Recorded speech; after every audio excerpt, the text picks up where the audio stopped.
Dan semoga Allah subhanahu wa ta'ala menghancurkan sehancur-hancurnya para pelaku pembantaian 6 syuhada pengawal kami dan yang memerintahkannya, serta para aktor intelektualnya juga yang merestuinya, dan semua yang terlibat dalam pembantaian sadis dan brutal tersebut secara langsung maupun tidak langsung. Allahumma dammirhum tadmira waqtulhum badada wala tughadir minhum ahada ya qawi ya matin ya muntaqim amin ya rabbal alamin. Allahu Akbar, Allahu Akbar.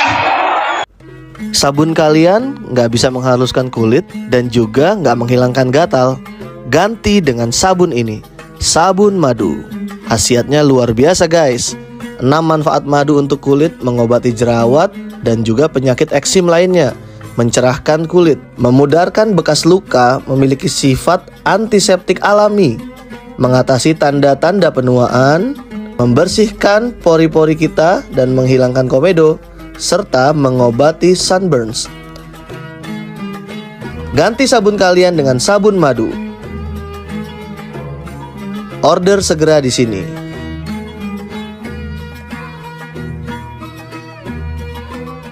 Assalamualaikum warahmatullahi wabarakatuh. Welcome back, selamat datang lagi di channel Babeldo bersama gue Babeldo, YouTuber rakyat biasa yang tetap selalu depan sehat dan jangan lupa ngopi. Bismillahirrahmanirrahim.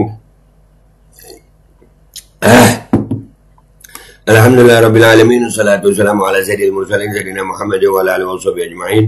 Rabbi shrah li sadri wa yassir li amri wahlul 'uqdatam min lisani yafqahu qawli bi nabi wa ali. Salam revolusi akhlak, semangat revolusi akhlak. Semoga akhlak kita jadi lebih baik hari ini dibanding kemarin. Panjang umur perjuangan, merdeka, Allahu Akbar. Salam sejahtera bagi seluruh rakyat Indonesia dimanapun kalian berada. Semoga kalian semuanya dalam keadaan sehat walafiat, tidak kurang suatu apapun. Dan mudah-mudahan kalau ada yang sakit dari kalian itu menjadi sakit penghapus dosa, penambah pahala. Sakit yang insya Allah segera disehatkan oleh Allah SWT dalam sehat yang manfaat. Amin ya rabbal alamin. Oke guys, jangan lupa di subscribe dulu ini Babeldo, suara kebenaran.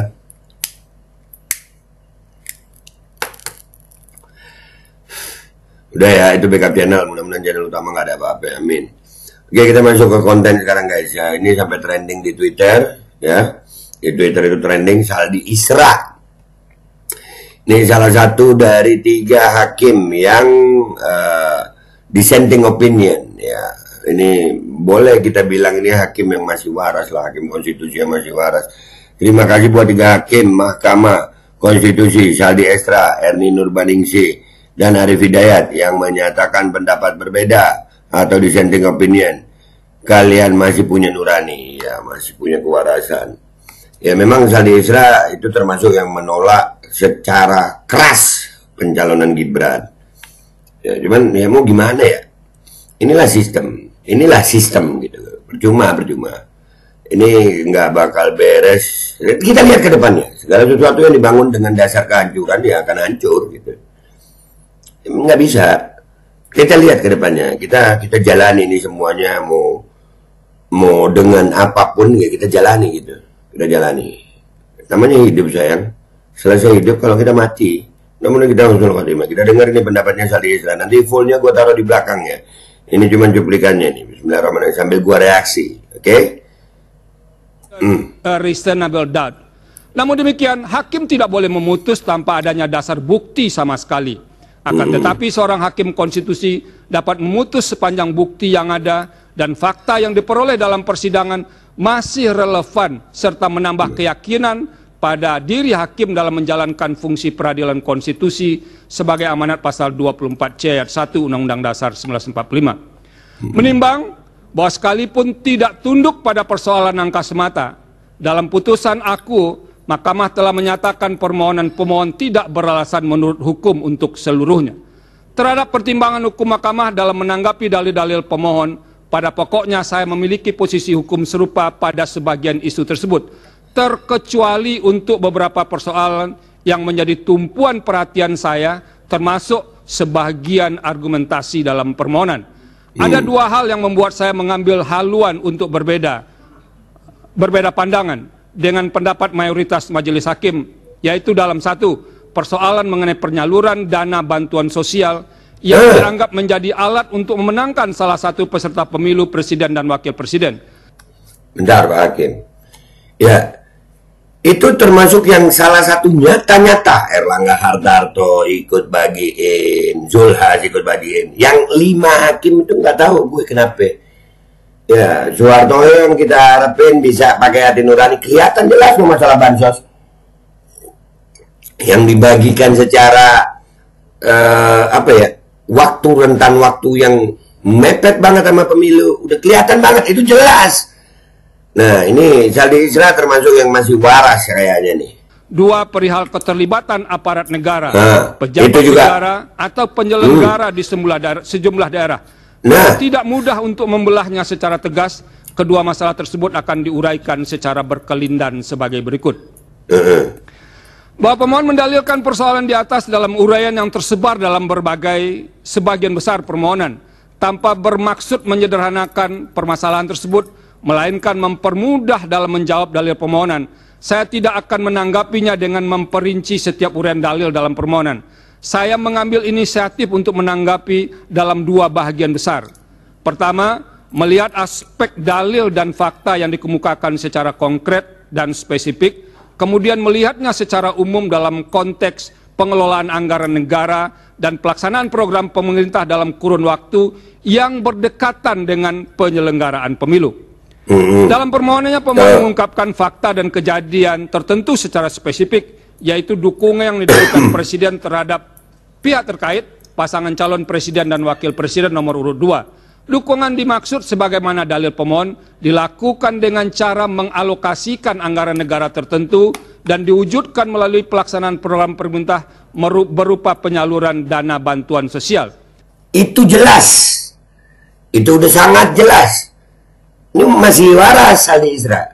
Ya, yang 5 itu nggak ngelihat gue kenapa ya? Tapi ya itulah sistem, guys. Kita ini berhadapan sama sistem. Ya, aduh, insyaallah. Ditambahkan oleh pemohon, salah satu mekanisme penyaluran dana bantuan sosial dilakukan dan atau dikemas beriringan dengan kunjungan kerja Presiden ke beberapa daerah. Cara demikian umum pemohon merupakan bentuk kampanye terselubung dan memberi kontribusi besar atau signifikan terhadap penambahan suara pasangan calon Presiden dan Wakil Presiden nomor urut 2. Selanjutnya dianggap dibacakan. Namun demikian, fakta konkret sebagaimana menjadi objek penilaian di atas tidak bisa dilepaskan secara kontekstual atas pengaruh dari unsur-unsur lain yang menimbulkan hubungan sebab akibat.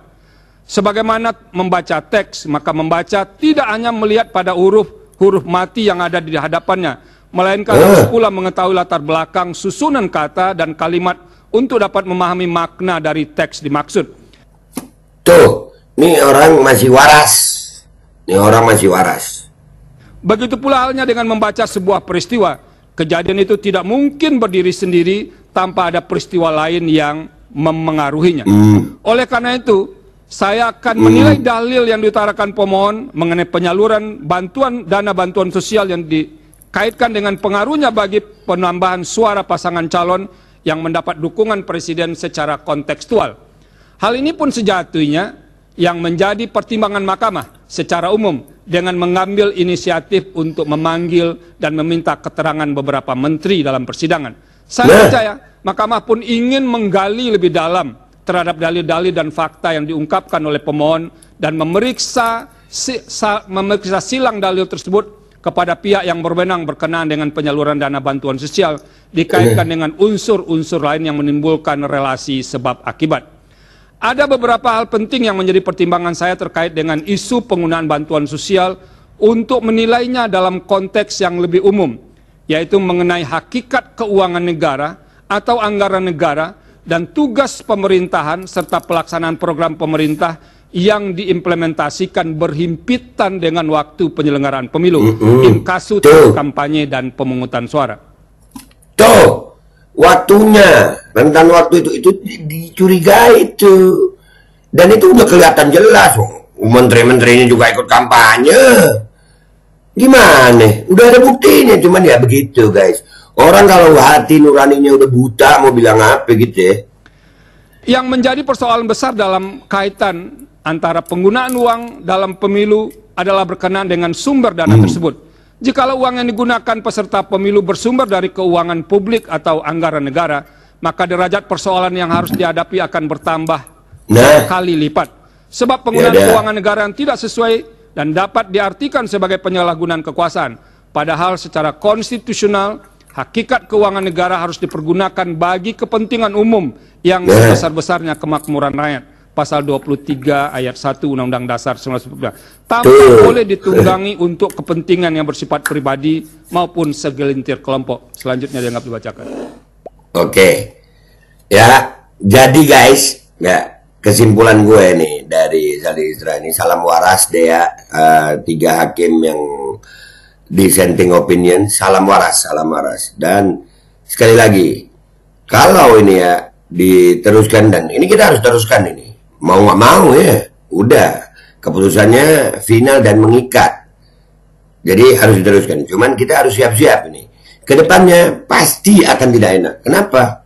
Karena keadaan ini, pemimpin yang dihasilkan dari hal-hal yang seperti ini, itu akan membuat keadaan bangsa ini makin kacau.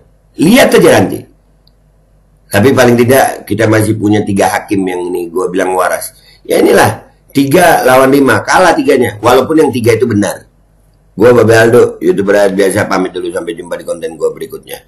Wabillahi taufiq wal hidayah, wassalamualaikum warahmatullahi wabarakatuh. Nih video lengkapnya yang agak panjang, Saldi Riza ngomong apa. Pemohon untuk seluruhnya. Pendapat berbeda atau dissenting opinion. Terhadap putusan Mahkamah Konstitusi aku terdapat pendapat berbeda atau dissenting opinion dari 3 orang hakim konstitusi, yaitu Hakim Konstitusi Saldi Isra, Hakim Konstitusi Eni Nurbaningsih, dan Hakim Konstitusi Arif Hidayat sebagai berikut. Dipersilahkan. Terima kasih Pak Ketua. Saya hanya akan bacakan ringkasan dari dissenting ini. Menimbang bahwa sebelum sampai pada materi pokok atau inti pendapat berbeda atau dissenting opinion, saya akan menguraikan terlebih dahulu berkenaan dengan pemilu yang jujur dan adil sebagai bagian azas atau prinsip fundamental pemilu yang diatur dalam Undang-Undang Dasar 1945 sebagai berikut. Setelah membaca Undang-Undang Dasar 1945 secara komprehensif, dapat dipahami bahwa sistem politik demokrasi yang hendak dibangun adalah demokrasi yang bermartabat dalam kerangka persatuan dan kesatuan bangsa. Untuk itu, Undang-Undang Dasar 1945 menegaskan bahwa pemilu sebagai mekanisme demokrasi harus dijalankan secara jujur dan adil. Hal itu yang menjadi alasan mengapa pasal 22E ayat 1 Undang-Undang Dasar 1945 mengatur azas langsung, umum, bebas, rahasia, jujur, adil, dan berkala setiap 5 tahun sekali sebagai azas pemilu. Norma tersebut merupakan azas atau prinsip dasar kontestasi pemilu yang mesti dilaksanakan agar sistem demokrasi yang dicita-citakan Undang-Undang Dasar 1945 dapat dicapai. Pada saat yang sama juga akan menjadi benteng atau perisai agar demokrasi tidak dibelokkan ke arah sistem politik yang secara esensial bukan sistem politik yang demokratis. Paragraf berikutnya dianggap dibacakan. Berbagai prinsip dan kriteria pemilu jujur dan adil, serta kemungkinan adanya malpraktek yang akan terjadi dalam pemilu sebagaimana telah diuraikan di atas, dapat dipahami tidak cukup sekadar diukur dari aspek aturan dan tersedianya mekanisme penyelesaian masalah hukum pemilu, melainkan juga mencakup aspek kesetaraan hak warga negara dan kontestasi yang bebas serta harus berada dalam level yang sama, same level of playing field. Dengan demikian, persaingan yang bebas dan adil antar peserta dimaknai sebagai suatu kontestasi yang harus dimulai dan berada pada titik awal yang satu level atau sama level. Tak hanya itu, dalam kontestasi, persaingan yang adil dan jujur dipahami pula sebagai upaya menempatkan hak pilih warga negara sebagai hak konstitusional atau constitutional rights yang harus dihormati secara setara tanpa adanya sikap dan tindakan curang di dalamnya. Berdasarkan kerangka teori sebagaimana diulas di atas, maka konsep pemilu jujur dan adil yang dikehendaki Undang-Undang Dasar 1945 dapat dibagi menjadi 2, yaitu pemilu jujur dan adil secara prosedural, serta pemilu jujur dan adil secara substansial. selanjutnya dianggap dibacakan. Melampaui batas keadilan prosedural, azas jujur dan adil dalam pasal 22E ayat 1 Undang-Undang Dasar 1945 tidak hendak berhenti pada batas keadilan prosedur semata. Jujur dan adil dalam norma konstitusi tersebut menghendaki sebuah keadilan substantif. Bila mana hanya sebatas keadilan prosedural, azas pemilu jujur dan adil dalam Undang-Undang Dasar 1945 tersebut tidak akan pernah hadir. Sebab pemilu pada masa Orde Baru pun berjalan memenuhi segala prosedur yang ada, yang dilaksanakan memenuhi standar mekanisme yang ditentukan dalam Undang-Undang Pemilu ketika itu. Namun secara empirik, pemilu Orde Baru tetap dinilai curang karena secara substansial pelaksanaan pemilunya berjalan dengan tidak fair, baik karena faktor pemihakan pemerintah pada salah satu kontestan pemilu maupun karena faktor praktek penyelenggaraan pemilu yang tidak memberi ruang kontestasi yang adil bagi semua kontestan pemilu. Oleh karena itu, azas jujur dan adil dalam norma pasal 22E ayat 1 Undang-Undang Dasar 1945 menghendaki sebuah keadilan dan kejujuran pemilu yang lebih material. Jujur dan adil yang dikehendaki bukan hanya sekadar sikap patuh pada aturan, melainkan sikap tidak berlaku curang, tidak berbohong, dan tidak memanipulasi atau memanfaatkan celah hukum atau kelemahan aturan hukum yang ada untuk melakukan tindakan yang secara esensial merupakan praktek curam dalam sebuah kontestasi. Artinya, jujur dan adil dalam pemilu yang diinginkan konstitusi mencapai sesuatu yang bersifat hakiki dari arti kejujuran keadilan itu sendiri. Dalam arti, ukuran kejujuran dan adil bukan sebatas melihat dari sisi formalitas prosedural hukum, melainkan juga mencakup aspek yang berada di atas hukum, yaitu etika in casu etika dalam kontestasi pemilu. Etika dimaksud meliputi aspek bagaimana aturan main pemilu dirumuskan, proses pelaksanaan yang tunduk pada sikap jujur dari semua pihak, dan kehendak untuk menahan diri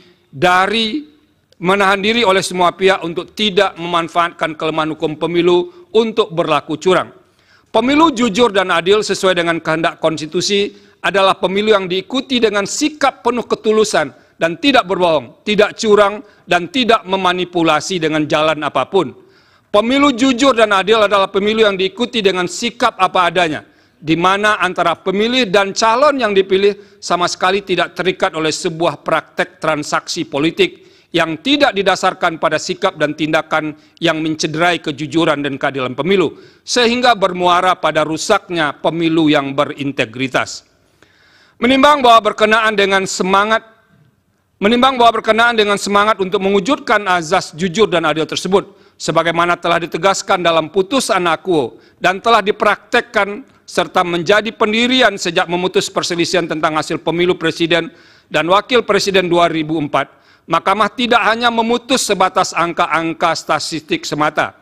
Apabila Mahkamah dipasung dan dibatasi itu hanya menilai atau memeriksa angka semata, sama saja dengan menurunkan derajat amanah konstitusi dalam menjaga nilai-nilai konstitusi atau constitutional values dan prinsip-prinsip demokrasi, democratic principles. Secara empirik, Mahkamah tidak membatasi diri untuk hanya memeriksa dugaan kesalahan penghitungan atau perbedaan selisih suara semata. Dalam hal ini, untuk mewujudkan roh pasal 24 ayat 1 Undang-Undang Dasar 1945, dalam menyelenggarakan peradilan guna menegakkan hukum dan keadilan, Mahkamah tidak memasung dirinya dengan tafsir sempit, hanya sebatas angka. Jikalau Mahkamah memasung dirinya hanya sebatas angka, upaya mewujudkan pemilu berintegritas tidak ubahnya seperti mencari jarum dalam tumpukan jerami. Oleh karena itu, perdebatan perihal apakah Mahkamah hanya berwenang untuk memeriksa perselisihan angka saja harus diakhiri. Sebagai peradilan konstitusi, Mahkamah akan terus dan harus terus berfokus pada memeriksa berbagai persoalan yang dapat memengaruhi hasil pemilu. Selain itu, saya menyadari konstrain waktu dalam proses pembuktian dalam persidangan perselisihan hasil pemilu presiden dan wakil presiden sangat terbatas dan relatif sangat singkat. Oleh karena itu, sebagai seorang hakim saya memandang bahwa karakteristik pembuktian tersebut harus ditempatkan dalam kerangka untuk memberikan atau menumbuhkan keyakinan hakim dengan menggunakan standar yang tidak mungkin disamakan dengan pembuktian material yang ketat menggunakan prinsip beyond a reasonable doubt. Namun demikian, hakim tidak boleh memutus tanpa adanya dasar bukti sama sekali. Akan tetapi seorang hakim konstitusi dapat memutus sepanjang bukti yang ada dan fakta yang diperoleh dalam persidangan masih relevan serta menambah keyakinan pada diri hakim dalam menjalankan fungsi peradilan konstitusi sebagai amanat pasal 24C ayat 1 Undang-Undang Dasar 1945. Menimbang bahwa sekalipun tidak tunduk pada persoalan angka semata, dalam putusan aku, Mahkamah telah menyatakan permohonan pemohon tidak beralasan menurut hukum untuk seluruhnya. Terhadap pertimbangan hukum Mahkamah dalam menanggapi dalil-dalil pemohon, pada pokoknya saya memiliki posisi hukum serupa pada sebagian isu tersebut, terkecuali untuk beberapa persoalan yang menjadi tumpuan perhatian saya, termasuk sebagian argumentasi dalam permohonan. Ada dua hal yang membuat saya mengambil haluan untuk berbeda pandangan dengan pendapat mayoritas majelis hakim, yaitu dalam satu, persoalan mengenai penyaluran dana bantuan sosial yang dianggap menjadi alat untuk memenangkan salah satu peserta pemilu presiden dan wakil presiden. Dua, perihal keterlibatan aparat negara, pejabat negara, atau penyelenggara di sejumlah daerah. Karena tidak mudah untuk membelahnya secara tegas, kedua masalah tersebut akan diuraikan secara berkelindan sebagai berikut. Bahwa pemohon mendalilkan persoalan di atas dalam uraian yang tersebar dalam sebagian besar permohonan, tanpa bermaksud menyederhanakan permasalahan tersebut, melainkan mempermudah dalam menjawab dalil permohonan. Saya tidak akan menanggapinya dengan memperinci setiap uraian dalil dalam permohonan. Saya mengambil inisiatif untuk menanggapi dalam dua bahagian besar.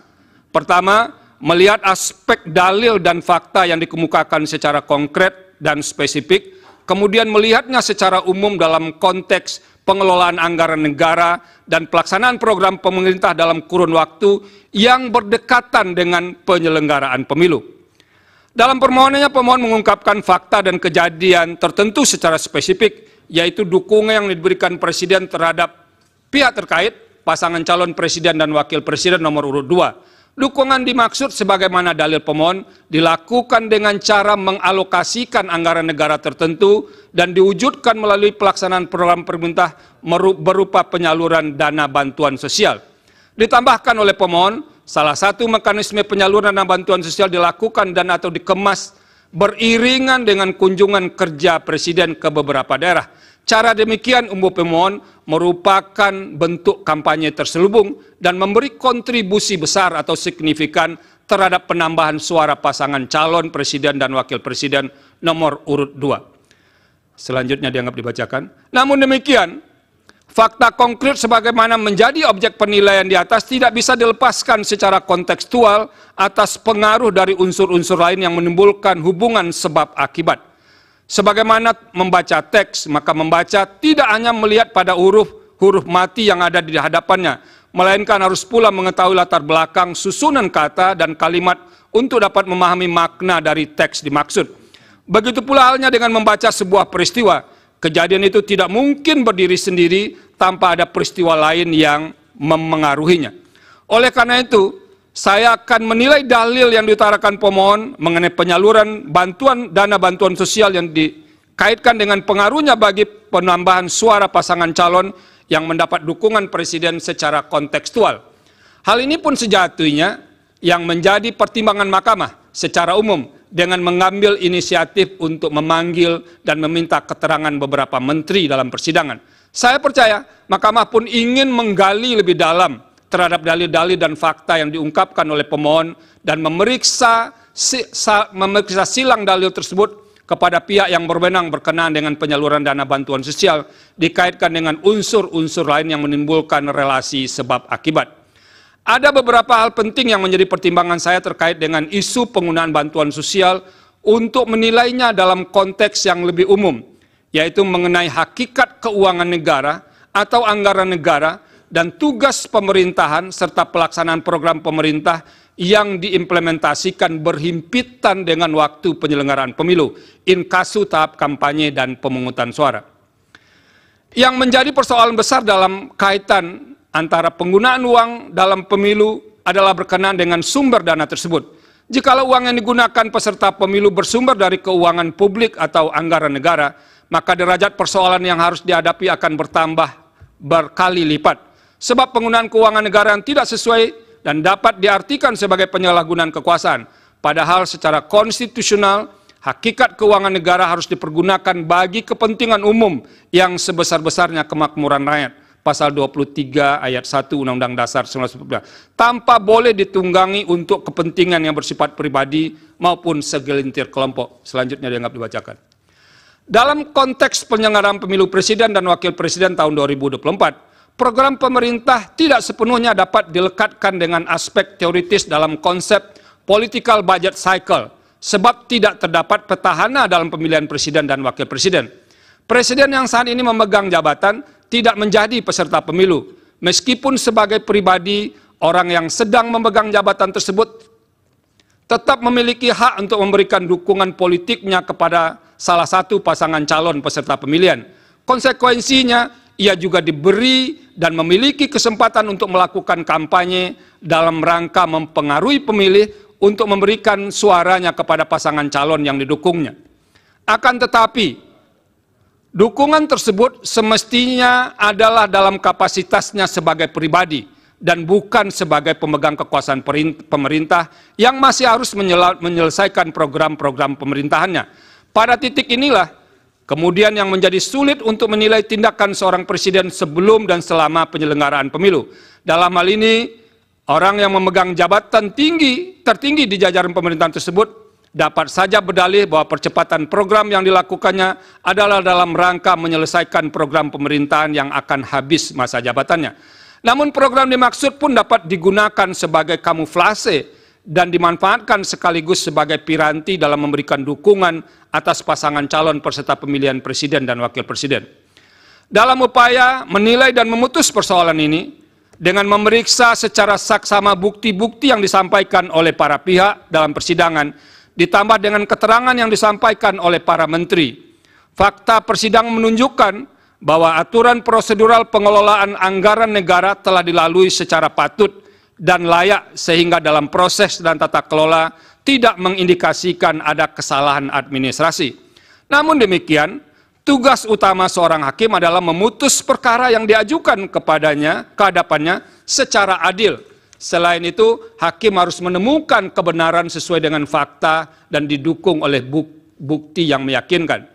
Dalam menjalankan kewenangan untuk memutus perselisihan hasil pemilu presiden dan wakil presiden, pemeriksaan persidangan yang dilakukan mahkamah didominasi oleh karakteristik untuk melakukan penilaian terhadap fakta atau judek faksi. Terlebih apabila dalam dalil-dalil yang diajukan pemohon mengemukakan argumentasi atas terjadinya pelanggaran pada aturan pemilu, fakta tersebut pun sedapat mungkin diukur berdasarkan norma dalam aturan hukum pemilu. Saya meyakini bahwa tidak ada hukum, saya meyakini bahwa tidak ada aturan hukum yang sempurna, terlebih sempurna, kecuali hukum yang dibuat oleh Yang Maha Kuasa. Aturan hukum yang disebut amat lengkap dan mengatur secara rinci setiap tindakan manusia hanyalah klaim dari pembentuknya semata. Senantiasa akan ada dan ditemukan celah aturan hukum dan kemudian dapat dimanfaatkan untuk memenuhi kepentingan pribadi dan terlindung dari ancaman pelanggaran norma hukum. Begitu pula halnya dengan hukum pemilu. Ada celah hukum dalam hal aturan mengenai penggunaan anggaran negara melalui pengejawantahan program pemerintah pada masa yang berdekatan atau berhimpitan dengan penyelenggaraan pemilu. Di samping itu, pada kasus pemilu presiden dan wakil presiden tahun 2024 pun terdapat kekhususan dalam hal posisi presiden yang bukan berstatus sebagai petahana, bukan menjadi pihak yang terlibat sebagai peserta pemilu, melainkan sebagai pihak yang dinilai memberikan dukungan terhadap salah satu pasangan calon. Hal ini memicu pandangan kritis yang disampaikan oleh sebagian kelompok masyarakat. Dampak yang dikhawatirkan adalah peserta pemilu tidak bermain pada lapangan kontestasi yang sama. Terlebih fakta hukum yang ada di sekitar atau pada tahap kampanye berlangsung, kunjungan presiden ke daerah menunjukkan peningkatan intensitas dibandingkan biasanya. Faktor yang mendukung hal tersebut antara lain adalah keadaan adanya celah aturan hukum dalam Undang-Undang Pemilu yang berpeluang dimanfaatkan. Perumpamaan kondisi demikian ibarat banyak orang melihat asap mengepul membubung tinggi, tapi tiada satu pun yang dapat menemukan titik api yang menjadi sumber asap itu. Pada titik inilah moralitas atau etika memainkan peran penting agar tidak memanfaatkan celah atau kekosongan aturan hukum, legal loopholes. Bagaimanapun dampak dari dukungan tersebut kepada salah satu peserta pemilu menyebabkan ketidaksetaraan peserta dalam kontestasi perebutan suara rakyat. Padahal salah satu bentuk nyata perwujudan azas adil dalam pemilu adalah adanya upaya para peserta pemilu berada pada posisi yang setara. Suasana kebatinan demikian seharusnya dipahami semua penyelenggara pemilu dan pejabat negara untuk menerapkan standar etika tertinggi, the highest moral standard. Berdasarkan pertimbangan di atas, secara kelembagaan, saya memahami posisi mahkamah atau mayoritas hakim yang terkendala oleh banyak pertimbangan, terutama soal bukti dan penilaian atas bukti yang sehingga tidak dapat bergerak lebih jauh. Namun demikian, secara pribadi, sebagai hakim, saya memiliki keyakinan yang berbeda. Saya ulangi, maaf. Namun demikian, secara pribadi, sebagai hakim, saya memiliki keyakinan yang berbeda dengan sebagian hakim yang lain. Dalam hal ini, terdapat fakta persidangan perihal pemberian atau penyaluran bansos atau sebutan lainnya yang lebih masif dibagikan pada rentang waktu yang berdekatan atau berhimpitan dengan pemilu. Praktek demikian merupakan salah satu pola yang jamak terjadi untuk mendapatkan keuntungan dalam pemilu yang disebut dengan electoral incentive. Keterlibatan beberapa menteri aktif yang menjadi tim kampanye dalam membagi bansos terasosiasi dengan jabatan presiden secara langsung maupun tidak langsung sebagai pemberi bansos memunculkan atau setidaknya berpotensi atas adanya konflik kepentingan dengan pasangan calon. Sementara itu merujuk fakta yang terungkap dalam proses persidangan. Menteri yang terkait langsung dengan tugas tersebut, inkasu Menteri Sosial, yang seharusnya memiliki tanggung jawab terhadap pemberian bansos, menyampaikan keterangan bahwa tidak pernah terlibat dan atau dilibatkan dalam pemberian atau penyaluran bansos secara langsung di lapangan. Selain itu diperoleh pula fakta dalam persidangan bahwa terdapat sejumlah menteri aktif yang membagikan bansos kepada masyarakat, terutama selama periode kampanye. Kunjungan ke masyarakat itu hampir selalu menyampaikan pesan bersayap yang dapat dimaknai sebagai bentuk dukungan atau kampanye terselubung bagi pasangan calon tertentu. Padahal ketika kegiatan para menteri membagikan dana bansos atau dana lain yang berasal dari APBN, norma pasal 281 ayat 1 Undang-Undang Pemilu antara lain menyatakan, menteri harus memenuhi ketentuan, tidak menggunakan fasilitas dalam jabatannya, kecuali fasilitas pengamanan bagi pejabat negara, sebagaimana diatur dalam ketentuan peraturan perundang-undangan, dan menjalani cuti di luar tanggungan negara. Berdasarkan pertimbangan hukum dan fakta tersebut, pembagian bansos atau nama lainnya untuk kepentingan elektoral menjadi tidak mungkin untuk dinafikan sama sekali. Oleh karena itu, saya mengemban kewajiban moral atau moral obligation untuk mengingatkan guna mengantisipasi dan mencegah terjadinya pengulangan atas keadaan serupa dalam setiap kontestasi pemilu. Terlebih dalam waktu dekat yang hanya berselang berbilang bulan dan akan dilaksanakan pemilihan kepala daerah dan wakil kepala daerah serentak secara nasional. Penggunaan anggaran negara atau daerah oleh petahana, pejabat negara, atau oleh kepala daerah demi memenangkan salah satu peserta pemilihan yang didukungnya dapat dimanfaatkan sebagai celah hukum dan dapat ditiru menjadi bahagian dari strategi pemilihan.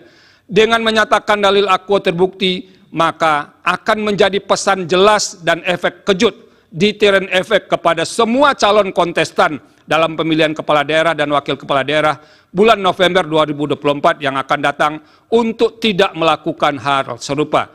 Dengan demikian, saya berkeyakinan bahwa dalil pemohon terkait dengan politisasi bansos beralasan menurut hukum.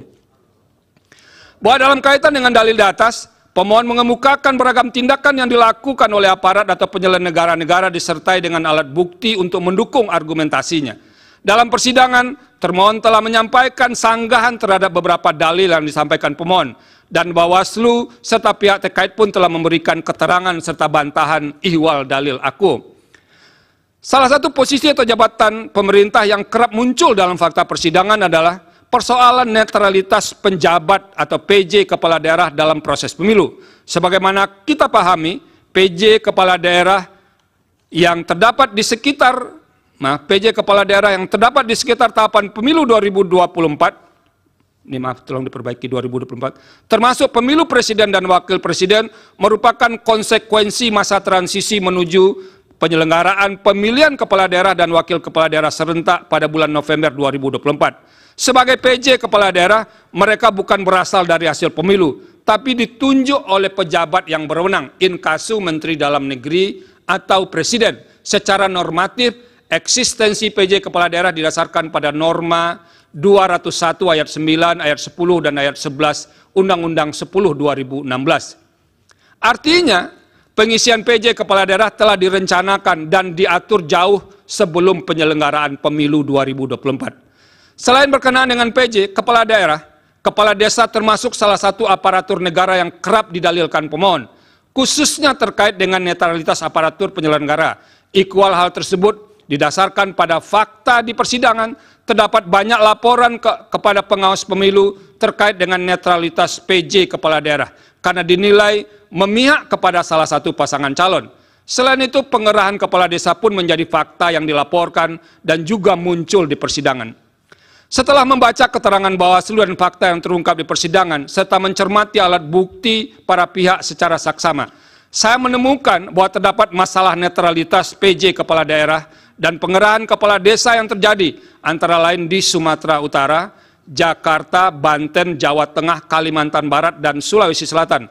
Adapun bentuk ketidaknetralan PJ kepala daerah diantaranya berupa penggerakan ASN, pengalokasian sebagian dana desa sebagai dana kampanye, ajakan terbuka untuk memilih pasangan calon yang memiliki komitmen untuk melanjutkan IKN, pembagian bantuan sosial atau bantuan lainnya kepada para pemilih dengan menggunakan kantong yang identik dengan identitas pasangan calon tertentu, penyelenggaraan kegiatan massal dengan menggunakan baju dan kostum yang menonjolkan keberpihakan kepada pasangan calon tertentu, pemasangan alat peraga kampanye di kantor-kantor pemerintah daerah, serta ajakan untuk memilih pasangan calon di media sosial dan gedung milik pemerintah. Selain soal netralitas PJ kepala daerah, terungkap juga sebagai fakta di persidangan adanya pengerahan atau mobilisasi kepala desa, antara lain seperti di Jakarta dan di Jawa Tengah. Berbagai bentuk ketidaknetralan tersebut telah dilaporkan kepada Bawaslu dan sebagiannya terbukti. Terhadap laporan yang terbukti tersebut, Bawaslu telah merekomendasikan kepada instansi terkait seperti Komisi Aparatur Sipil Negara untuk menindaklanjuti karena terbukti melanggar peraturan perundang-undangan lainnya. Berkaitan dengan ketidaknetralan tersebut, KSN pernah merilis hasil survei pada Desember 2023 yang menunjukkan bahwa sebagian PJ kepala daerah dinilai belum optimal dalam pengawalan netralitas ASN. Salah satu penyebab utamanya adalah intervensi politik sehingga membuat ASN melanggar netralitas. Sementara itu sebagian laporan yang disampaikan kepada Bawaslu dinilai tidak terbukti karena tidak memenuhi syarat formil atau material. Namun Bawaslu tidak memberitahu kekurang lengkapan syarat dimaksud. Hal demikian sebenarnya dapat dipandang sebagai cara Bawaslu menghindar untuk memeriksa substansi laporan yang berkenaan dengan pelanggaran pemilu. Meskipun demikian, saya berkeyakinan bahwa telah terjadi ketidaknetralan sebagian PJ kepala daerah, termasuk perangkat daerah, yang menyebabkan pemilu tidak berlangsung secara jujur dan adil. Semua ini bermuara pada tidak terselenggaranya pemilu yang berintegritas. Dengan demikian, dalil pemohon aku beralasan menurut hukum. Menimbang bahwa berdasarkan seluruh pertimbangan hukum di atas, dalil pemohon sepanjang berkenaan dengan politisasi bansos dan mobilisasi aparat atau aparatur negara, penyelenggara negara adalah beralasan menurut hukum. Oleh karena itu, demi menjaga integritas penyelenggaraan pemilu yang jujur dan adil, maka seharusnya Mahkamah memerintahkan untuk melakukan pemungutan suara ulang di beberapa daerah sebagaimana yang disebut dalam pertimbangan hukum di atas. Terima kasih. Yang Mulia, Prof. Penny. Terima kasih.